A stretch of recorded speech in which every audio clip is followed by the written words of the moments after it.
你认识黄永玉吗？不认识。不知道。不大清楚，不知道。都我知道他。黄永玉老先生都不认识吗？他不就是最接近00后的00后吗？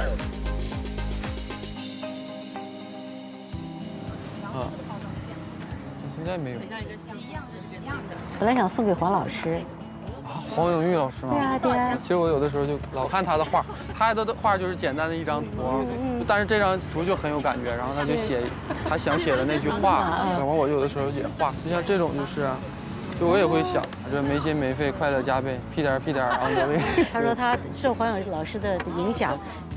我买了一张大梦的画送给黄老，他认真的看完之后说：“哎，来拿个木框框起来，把它挂起来。”哎呀，完了，这下上人生巅峰了。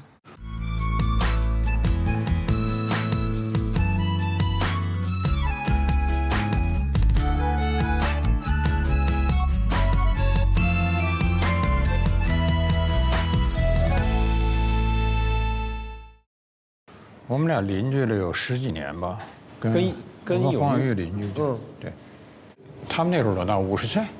所以他看到你的时候，你还是个小伙子。对，我刚读完书嘛。哇，你看，他上一次跟张国立老师念黄老的诗，信，他写给曹禺老师的那封信。曹公，曹公，你是我极尊重的前辈，所以我对你要严。我不喜欢你解放后的戏，一个也不喜欢。所以那也是我的人生巅峰。之前其实我对黄老师的了解特别少，也是通过妈妈，她是他的超级大粉丝。妈妈的问题都是他现在还抽抖吗？然后或者说他现在还飙车吗？一直走啊。好嘞。您这会儿即将要见到黄老师，什么样的心情啊？兴奋啊！这都是属于就是国宝级的了，这个见一面简直就是太难了。马上要见到一个从14岁到98岁还在坚持创作的老人，怎么会不兴奋呢？您今天想买什么样的花送人黄老？因为我想选一些比较特别一点，就是不是你常看到的一些花。这个多漂亮啊！这个是龙须枣，但这个树有一个优点，就是讲你不接枣的时候，它的形很美。冬天在外面都没有事，没事，没有问题。OK。在黄老的文章当中，他曾经写到，一位素受尊敬的大师的晚年艺术生涯，是需要更多自己的空间和时间的。勉强造访，徒增老人家情感上不必要的涟漪，是有点残忍。所以这次的拜访，我的心里真的是十分的忐忑。进去一会儿。一会儿把那个枣树啊，那个水小区啊，你跟我说弄到花园里去，一会儿我爸进花园。好，太好了，我马上就过来安排啊。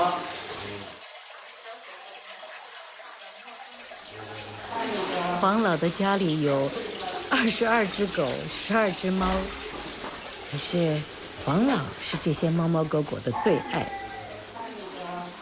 我们一开始就讲好了，第一次见面呢，我们大家先聊聊天，千万不要惊动到老人家。所以我们的导演非常的紧张，就错过了我和黄老第一次见面的历史镜头，他只拍到了他自己的脚。那你们去的时候跟他说了吗？要拍一个东西，要做。我们有说，那可是他有讲说，第一天我们就先聊聊吧，聊聊天吧。聊了再说，是吧？对。可是后来他真的是慢慢，他觉得我们是尊重他。他聊了大概1个小时，他就说啊，你随便怎么拍都可以。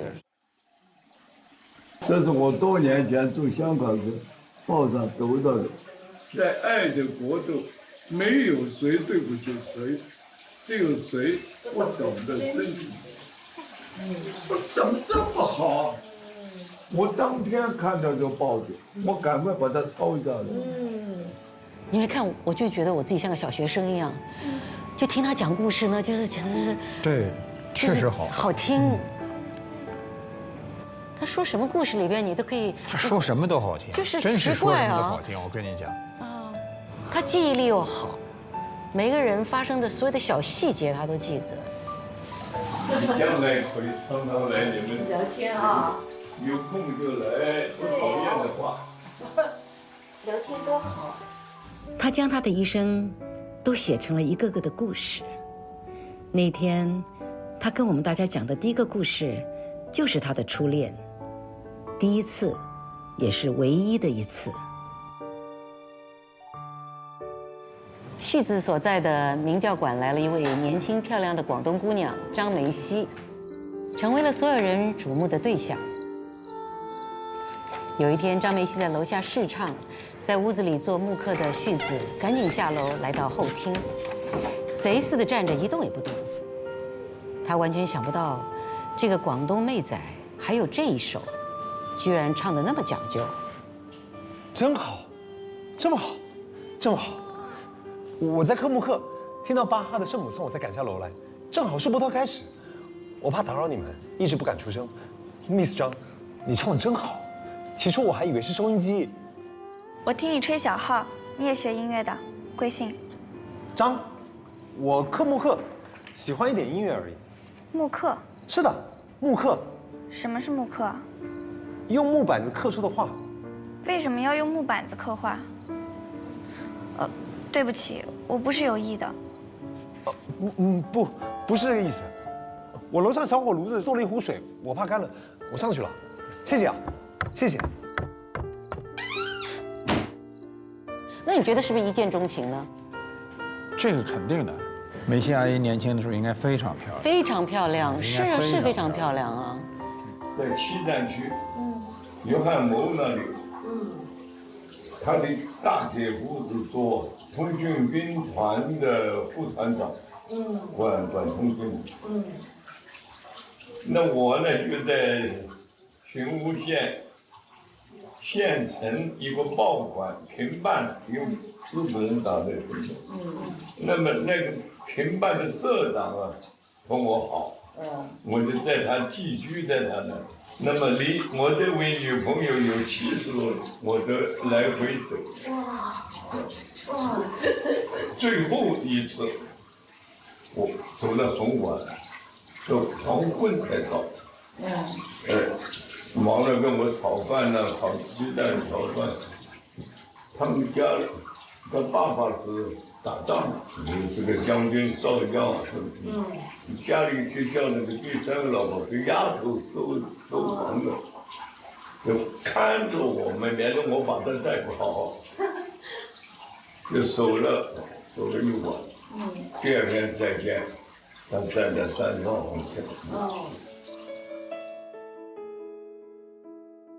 战局日益严峻，每警报响起，大家会选择躲在桃江岸边的树林里。原先大家都是躲在一块儿，后来旭子和梅溪会悄悄地躲在别的地方。他们早已选定了一个落脚点。可惜，要是买个泡着铁观音的小热水壶，顺带一对小茶杯多好，我们就可以把话讲得长一点。你忘记了，我还要上下班，还要回家。我只是说如果的话。要讲如果，我真希望有个窝，像这样子的，没有人打扰的。问你个问题：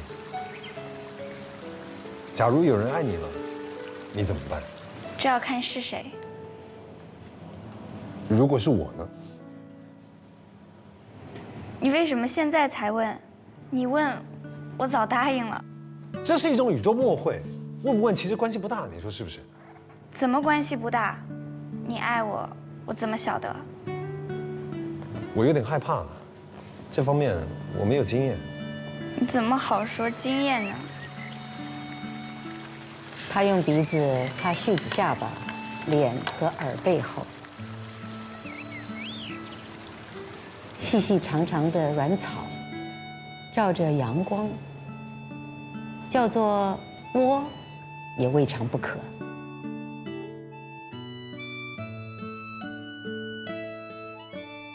哇，这可是亲密耶！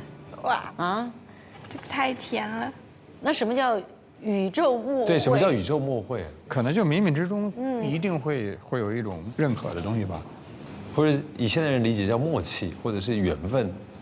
我不晓得那个时候，你觉得在那种有战局的时候啊，大家对爱情的这种感觉是自己很清楚，是说我想要有一份爱情呢，是有一个伴呢，还是真的是爱呢？因为我像我爸妈也是那个时候是抗战的时候，是我爸爸空军嘛，就勇敢就跟着就走了嘛。这些空军根本就是一上天，你也不知道他什么时候回不回来。可是他们爱了也就愿意，你真的没有想那么多，大概啊。那个时代是不是就是这自由恋爱是刚刚有一些提倡，所以会不顾一切，特别兴奋，老觉得这个机会不表白就过去了，可能又不像现在，什么手机乱七八糟，时时刻刻都可以见，需要勇气的。觉得现在年轻人在爱情方面会有遇到一些什么样的困难？我觉得最大的困难可能就是三观或者说是看法，对那个爱情的看法不一样吧。我觉得应该是结婚成本高吧。现在好多人，就是我朋友结婚的都说不敢结婚。爱情上知道的困难，那可很容易克服。怎么克服呢？很容易。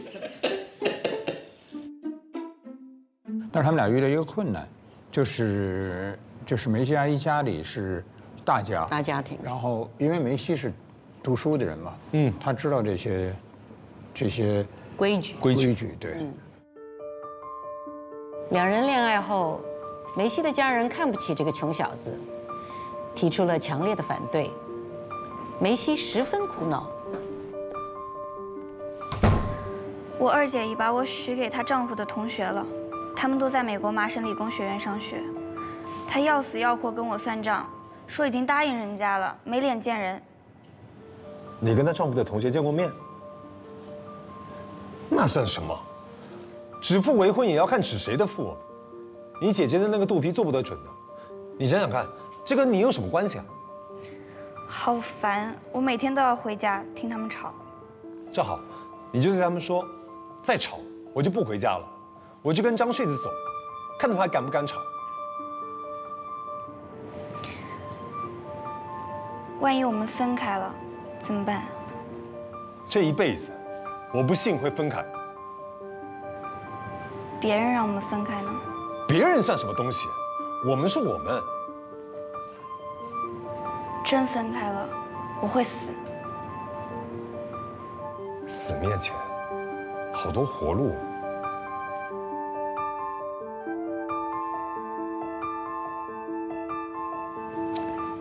真好，我真的觉得这句话特别棒哈，特别棒啊！死面前好多，就只有他能说出这话来。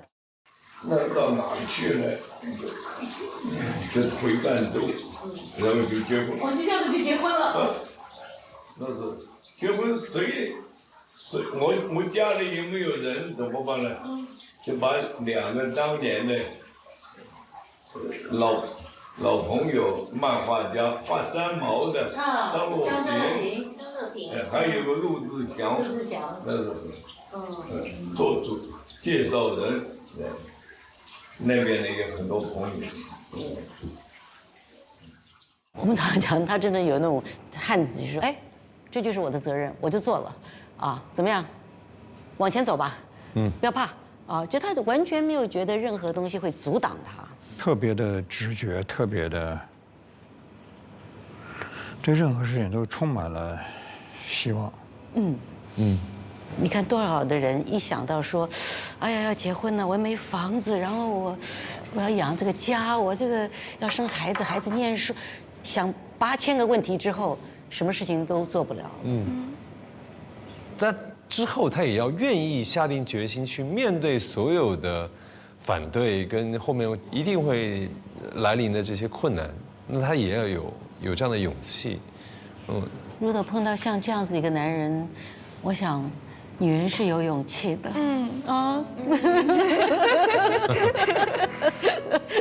我觉得只要男生够肯定，女生是一定会很勇敢。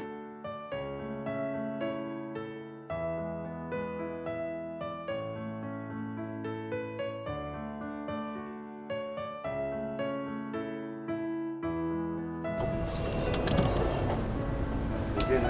哎，谢谢谢谢。在这儿啊，我们要等一下，因为他正在上海的前沿，这个情况下进去人他就会断了，所以就差一点。这里你可以看一下，真的好。你看这张啊，这是他90岁的那个展览，哇，就说要有一张功夫画。哦，就是他画的有意思之处在哪？他没有这么大的桌子，他在这，他是卷着画的。但他已经有这张画在脑子里，所以他一边卷一展开就整个一点都没有。就是哦，这很厉害啊！他这个精彩，真的是啊！你说现在连那种细节，他都是这样卷着。对，他就心里有没有搞就行了。这也是因为他多年来都画这个东西，那个成熟度是太了不起了。我刚刚写完最后一个字。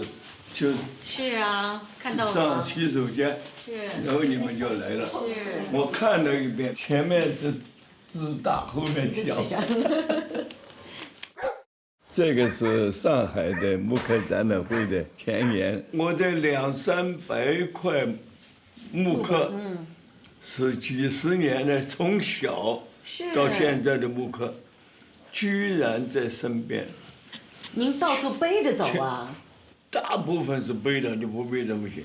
但是有时候放在朋友那里，解放后再把它收都能够集中，真是不简单。你每天工作多少小时？不算，没有算，反正早上起来就工作。早上起来该办的事办完了，然后就写，主要写小说，画画不管，画画是有。想到了就不讲时间。今天呢，有好几个年轻人要问您一些问题，好不好？你看啊，Hello， 黄导您好，我是一名艺术爱好者，我非常的喜欢您。现在在人生中啊，经常会遇到一些让自己觉得特别艰难的时刻。我想请教一下您，在人生中遇到一些特别艰难的时刻，您都是怎么度过的？有没有特别好的一些调节的方式？我是自己培养自己，自己把自己养大的，读书也是自己找书读，一边走一边捡路边的知识也好，吃的也好，就是这样。黄老您好，我是一名媒体的从业工作者，然后之前听您说过，说人呢要活得有意思一点儿，但是现在大多数的年轻人普遍会觉得生活很无趣，所以想看看您对此有没有什么建议呢？我在电视里面看，这很有，自己觉得很有意思了，怎么会没有意思呢？是啊，您是一个非常有趣的一个欢乐画家，您是一个非常有趣的老人。我们都非常尊重您，就是现实题材怎么画，包括人物，包括我们的城市变化，包括我们的环保，包括我们美丽的少女和我们新的这时装打扮，这个怎么画？你会画你就懂得怎么画，你都不会画，当然画不出了，是吧？你先学会画画，对吧？然后要读书。我一起床。我就画画，画想什么画什么。譬如我现在当导演拍电影，我也是从零开始学习啊。我先演戏，然后慢慢啊，我想写剧本，然后我就开始用我脑袋里出现的画面去拍电影，然后慢慢你才会找到一点点你自己所谓的自己的语言啊。很多年轻人都还是在一个摸索的状态中呢。所以我说这个画画的人，像跑马拉松的。慢慢的跑，旁边要是有人说你跑得不好，你大概不会停下来跟他吵。跑到终点不一定第一是好。对。人家问我你写的无愁河味道，开始吃不消，不习惯，慢慢看下去。才习惯。我说我很简单，我在考虑一个问题放在书上的时候，写不下去了。然而，但是啊，什么，不用它简直下不去了。这个时候怎么办？我就想到家乡的思维关系。为什么家乡讲话没有然而但是，它能够整句意思能够出来呢？节奏关系。所以我的书里头没有然而但是也而且呀什么都没有。所以呢，人家问我说用故乡的思维。碰到钉子，是不是有的时候是方言，是更容易？是的，是不是啊？它是单纯。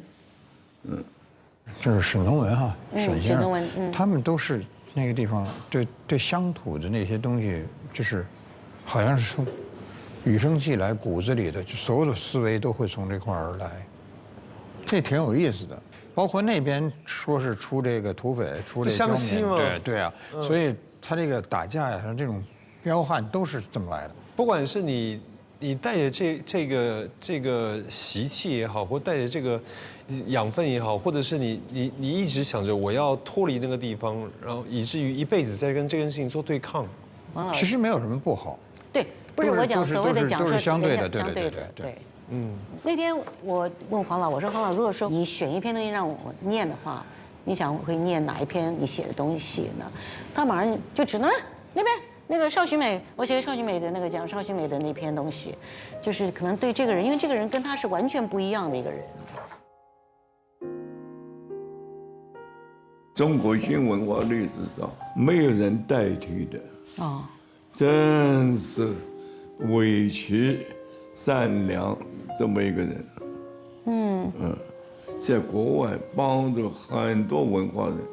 徐悲鸿、徐志摩这一帮来往的朋友，自己办的漫画杂志，让这个漫画家的活动，真不得了。解放后，没有人理，拿了一个碗见这个见，都是以前他周济过的朋友，不理不见。然后见到倒霉的沈从文，沈从文就带了他到处。流离沙到处卖呀，什么？最后是沈从文把他送回上海。我在家乡写了一首诗，很短很短。我说，下雨天，谁不小心踩碎一只蝴蝶？下雨的石板路上，谁踩碎了一只蝴蝶？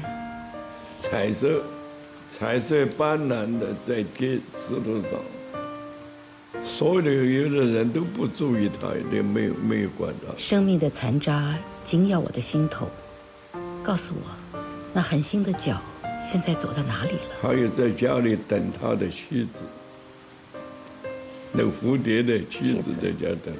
不敢想，另一只在家等他的蝴蝶。后来他女儿跟我们有来往。我就把这个画了一张画送给他女儿。这个人我当年在上海，也没有看他。没有看他的原因，很幼稚，看不起的。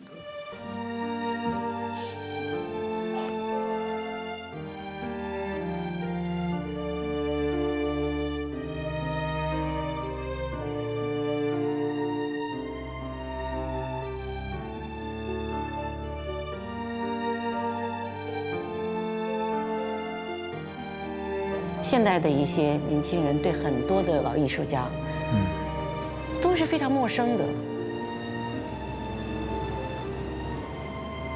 甚至我自己，我可能也很多作家或者对他们的作品的东西，我们都不太了解了，都没有办法有人再告诉我们，再带着我们去听或去看他们所写的东西。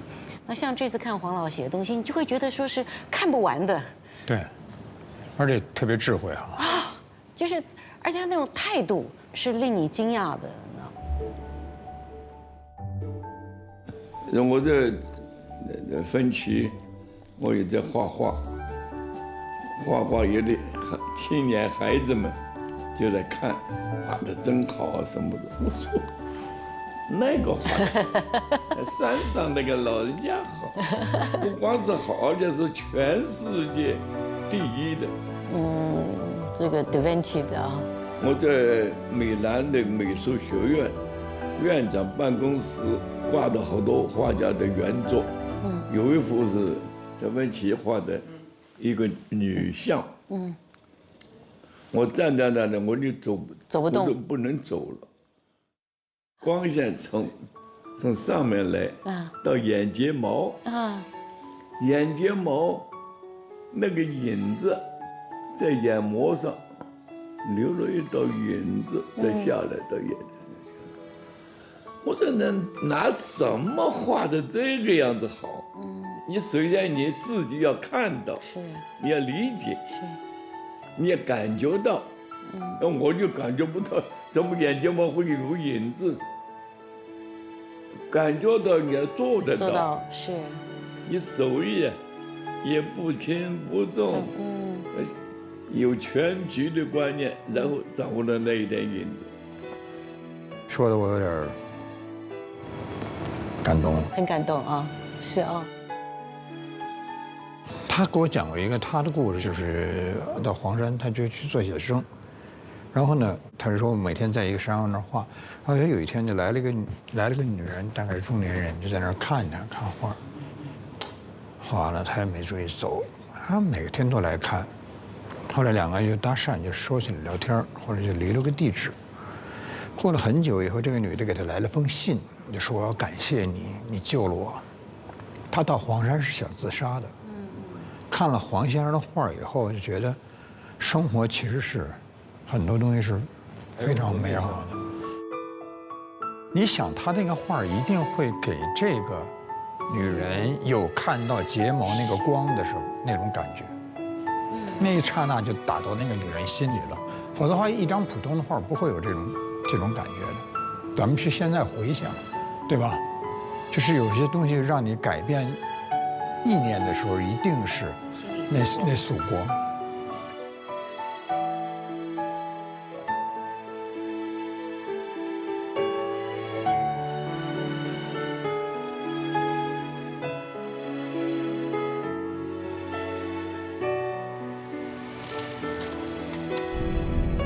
第二天拜访结束后，黄老邀请大家一起去吃火锅。他说他最喜欢毛肚。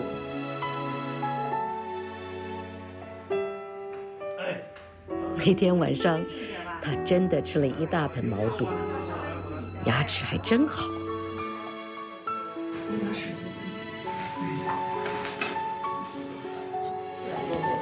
先来点白酒。我鼻子闻不出来。我来点白酒啊，看是不是这样。闻这个味道挺好。黄老坚持吃饭的时候不能工作。我们两位年轻人坐下来吧，我给他们拿下来。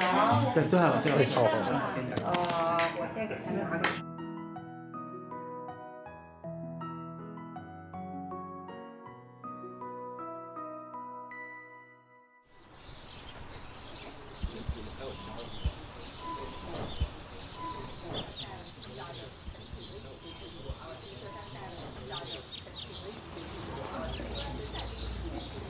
哇哦，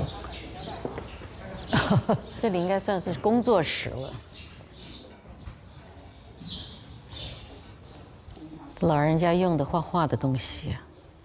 这是画案。那他就在这上面工作的时候，对，在这上面画画。然后这个现在这个墙上这是一张画，他还没画完，画了7%-80%了吧。这几块是好的金丝楠木。是苗子伯伯写的字，当时站在桌子上写的。OK。给他写。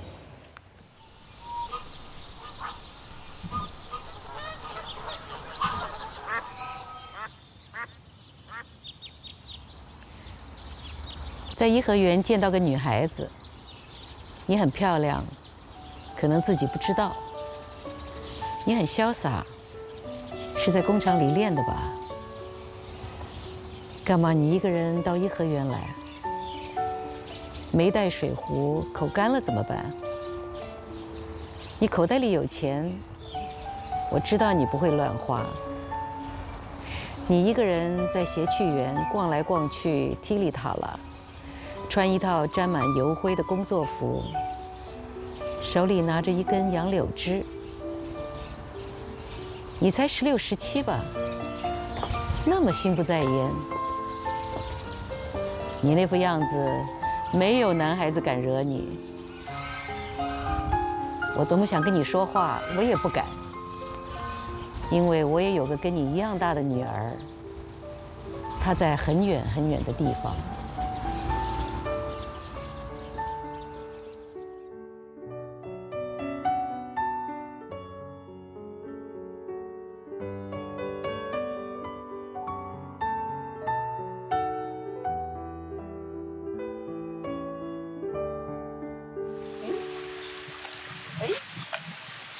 把爷爷，哎呀，糟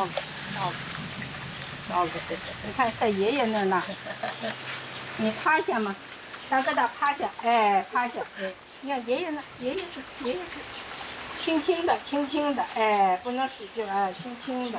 就在意大利也养了很多狗狗是吧？现在只有1只，我有3匹小马。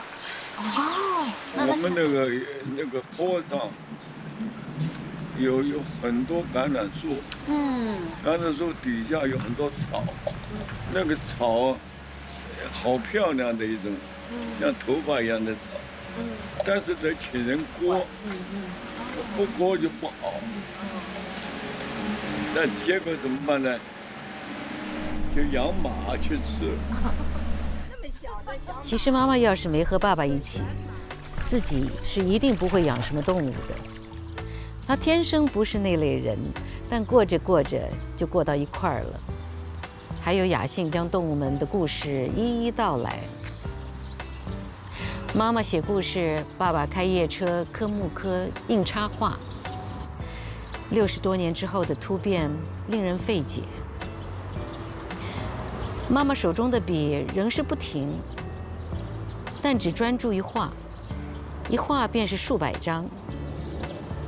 还在北京画院开了个画展，而爸爸似乎是受妈妈传染，时不时地撂下画笔，趴在书桌上写起来。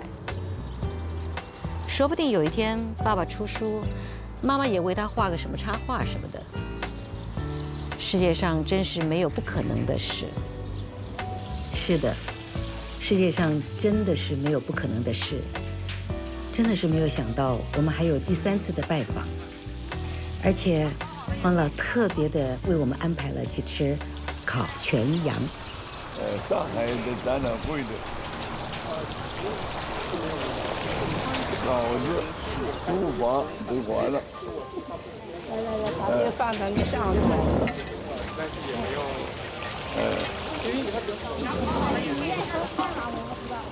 那是我从日本抱着回来的，我是够沉的了。30年前，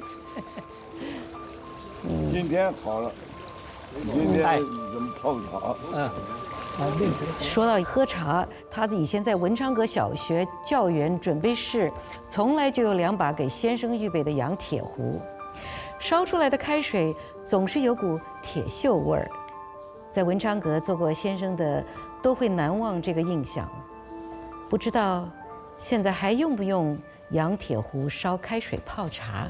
哎呀，哎，你看这把茶不用了，是换哦，所以拿来就真用了，就这是其中一件。这画的是谁？他这话说这漫不经心的。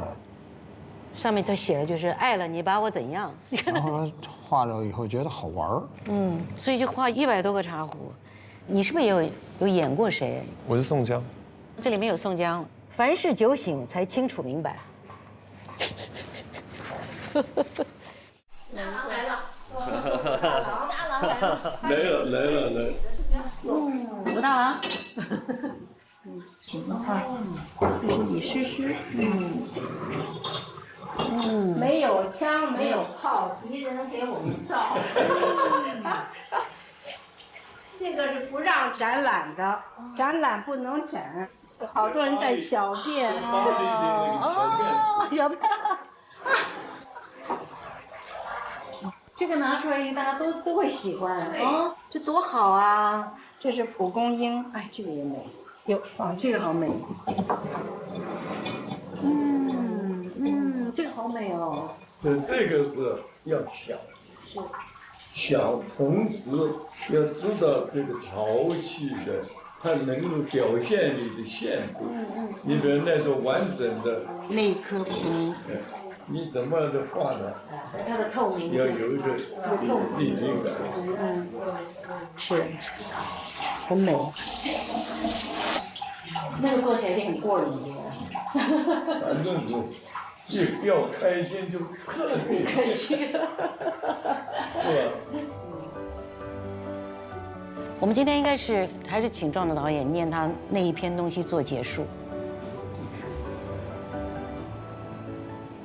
他是有一个什么代表团要出国，然后呢，让黄老呢画一张凤凰涅槃，他就用了1个月时间就把这张画画出来了。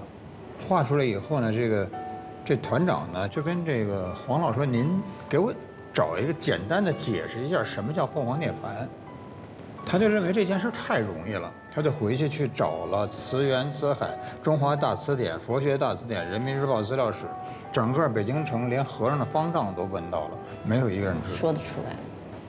他说这突然间就把他难住了，3天的事情，他就想起钱老师，就钱钟书，然后他就给他打一电话，他说钱先生平时绝不敢打扰你，这一番我顾不得礼貌了，只好搬师傅下山。凤凰涅槃，我查遍了北京城，原以为是容易事，这一趟难到我了，一点根据也查不出来。然后呢，钱先生在电话里就说了以下的这些话，真是学问人。凤凰跳到火里再生的故事，那是有的。古罗马钱币上有过浮雕纹样，也不是罗马的发明，可能是从希腊传过去的故事，说不定和埃及、中国都有点关系。这样吧，你去翻一下中文的《简明大不列颠百科全书》，在第3本里可以找得到。你看看这是什么学问家？他说我马上找到了，解决了所有的问题。然后呢，钱先生过世以后呢，黄先生给钱先生写了一首诗。哭吧，森林。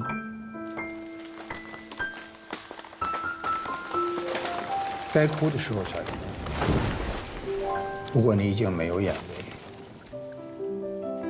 只剩下根的树不再活。所以今天的黄土是森林的过去。毁了森林，再下雨治水何用？更遥远的过去还有恐龙啊！今天给未来的孩子只留下灰烬吗？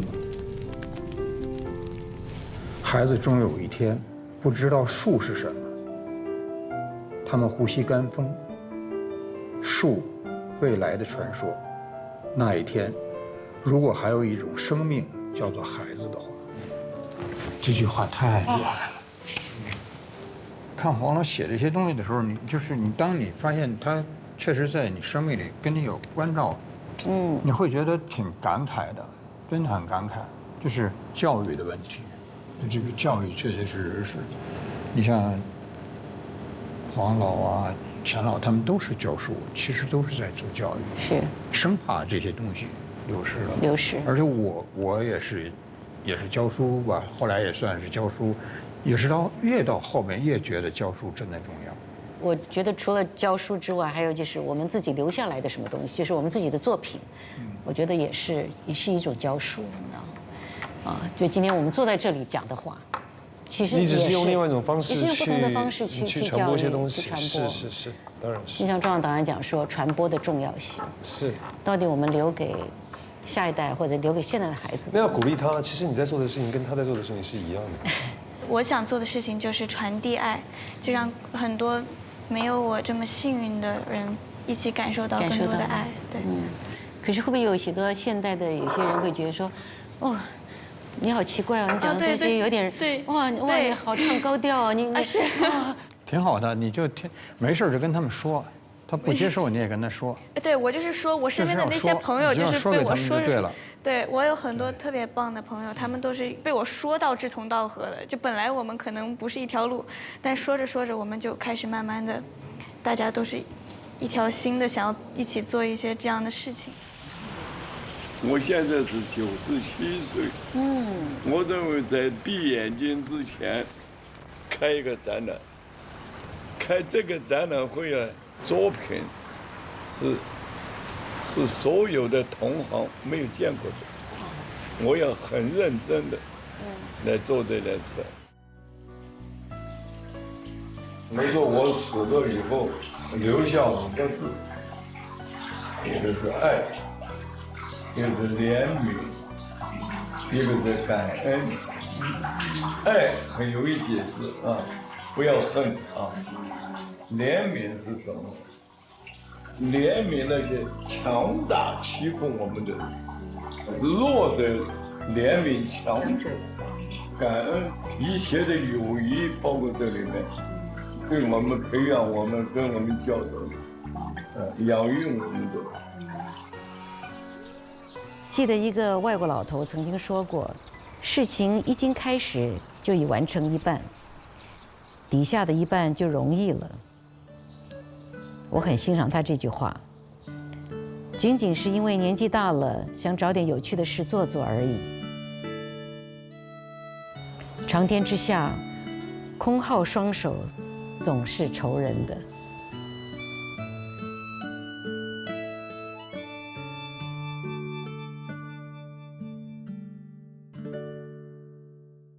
您觉得青春是什么？青春啊，青春。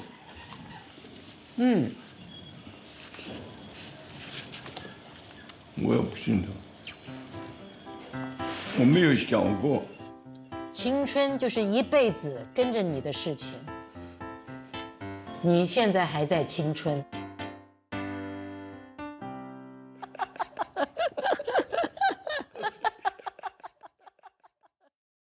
如果能到90的话，可能跟朋友一起经常见面、聊聊天这种。90岁的时候，我希望避世的那种感觉。到老了能有自个儿喜欢做的事儿，我觉得这挺好的。跟我老公在海边散步吧。可能不在了。跟我的后代一起在一块儿。90岁我还活着吗？可能在养老院吧。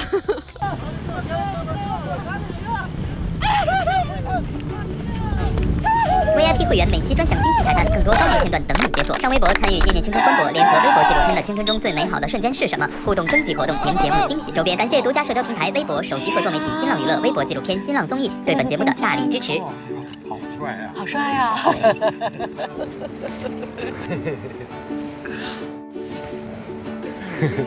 大家好，我是丁之珍珠。今天呢，我分享一下礼堂青春。